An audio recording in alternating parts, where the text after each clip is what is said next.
Well, for the inspiration of the goddess of good and the goddess of evil in Hazbin Hotel, I think the best place to look is actually in Zoroastrianism. Zoroastrianism is considered to be the first monotheistic religion predating Judaism, with the Jewish people believed to go from monolatry, or the worship of one god in a larger pantheon, over to true monotheism thanks to the inspiration from Zoroastrianism. In Zoroastrianism, there's a lot of difference between the earlier texts and the later texts, but it's in this later 9th century text that I don't want to pronounce that we find the more succinct descriptions of the gods of good and the god of evil in their dualistic cosmology. And through that, I think we can see how Hazbin Hotel is going to end on a thematic level. In this quote, it says, "It is declared that Ormazd is supreme in omniscience and goodness, and unrivaled in splendor. The region of light is the place of Ormazd, which they call endless light, and the omniscience and goodness of the unrivaled Ormazd is what they call revelation." So here they establish that the entirety of the creation is the god of light Ormazd. That god as a whole is omniscient and all-powerful, but what exactly is the spirit of darkness then?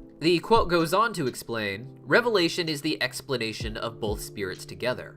One is he who is independent of unlimited time, because Ormazd and his region, religion, and time of Ormazd were and are and ever will be." So far we got the idea of Ormazd, who is essentially the goddess of light that we see in Hazbin Hotel. They're the first being of creation to embody all of good, and because of that, they're actually one step ahead of the embodiment of evil. The quote goes on to explain, while Ahriman, in darkness, with backward understanding and desire for destruction, was in the abyss, and it is he who will not be. And the place of that destruction, and also of that darkness, is what they call the endlessly dark. And between them, as in the god of dark and the god of light, was an empty space. That is what they call air, in which is now their meeting.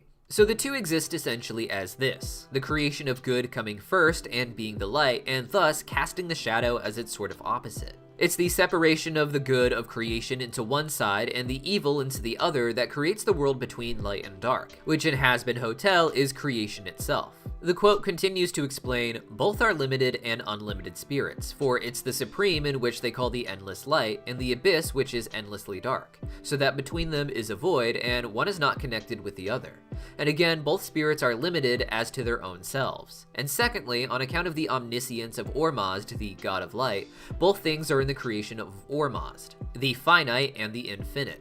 For this they know is that which is the covenant of both spirits." So good and evil again are essentially the same force being separated from one another, and thus good inevitably becomes the leading spirit, the one who ultimately controls the darkness, and yet darkness still exists for light to illuminate it. The quote continues again, "And again, the complete sovereignty of the creatures of Ormazd is the future existence, and that also is unlimited forever and everlasting, and the creatures of Ahriman will perish at the time when the future existence occurs, and that also is eternity." So here, it basically says that because the good side of God knows all, it knows that it will achieve its goal while the dark side will fail. Or rather, as the light goddess rises, the dark shadow falls to mirror it, and that leads to the plan for the god of good, both in Zoroastrianism and in Hazbin Hotel. The quote continues to explain that Ormazd, through omniscience, knew that Ahriman exists, and whatever he schemes, he infuses with malice and greediness till the end.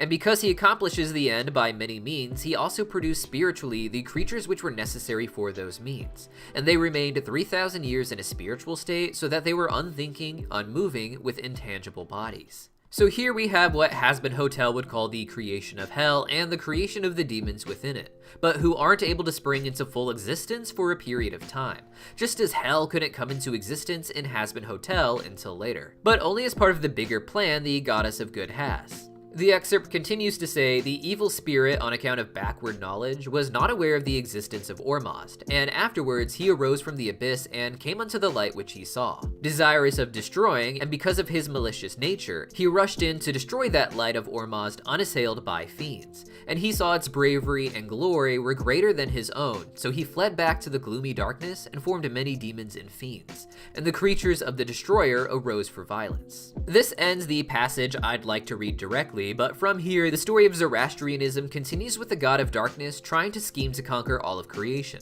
not realizing that creation itself was just a trap made by Ormazd so that the god of darkness could be defeated on that plane. The same logic is likely true for Hazbin Hotel, with the goddess of light creating the earth and saying she didn't want evil to get in, specifically so that evil would try to get in and eventually be destroyed.